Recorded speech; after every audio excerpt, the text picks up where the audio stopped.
one of the greatest arts of poetry is actually to create silence through attentive speech. Speech that says something in such a way that it appears as a third frontier between you and the world, and invites you into a deeper and more generous sense of your own identity and the identity of the world. So I think poetry is the verbal art form by which we can actually create silence. So with that as preamble, let's launch into the first chapter here on friendship, and then we'll come back to discuss it. Friendship. Friendship is a mirror to presence and a testament to forgiveness. Friendship not only helps us to see ourselves through another's eyes, but can be sustained over the years only with someone who has repeatedly forgiven us for our trespasses, as we must find it in ourselves to forgive them in turn.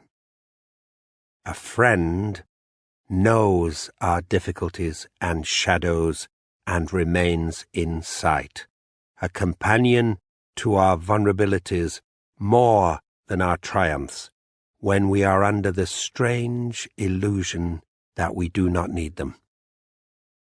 A friend knows our difficulties and shadows and remains in sight, a companion to our vulnerabilities more than our triumphs, when we are under the strange illusion that we do not need them. An undercurrent of real friendship is a blessing exactly because its elemental form is rediscovered again and again through understanding and mercy. All friendships of any length are based on a continued mutual forgiveness. Without tolerance and mercy, all friendships die. Without tolerance and mercy, all friendships die.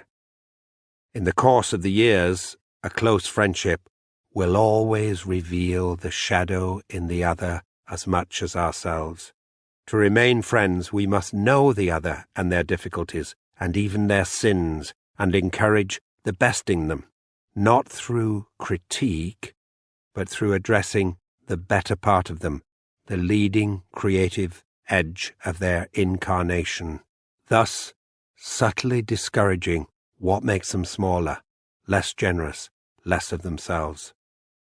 Friendship is the great hidden transmuter of all relationships.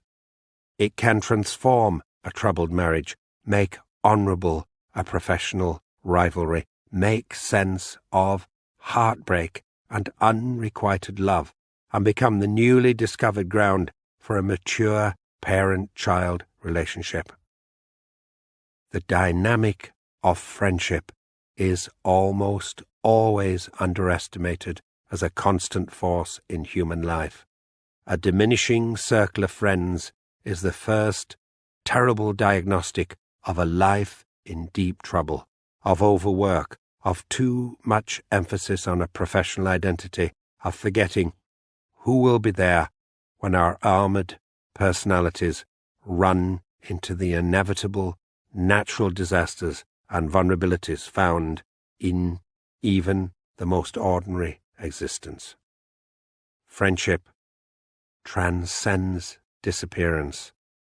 An enduring friendship goes on after death, the exchange only transmuted by absence, the relationship advancing and maturing in a silent, internal conversational way, even after one half of the bond has passed on.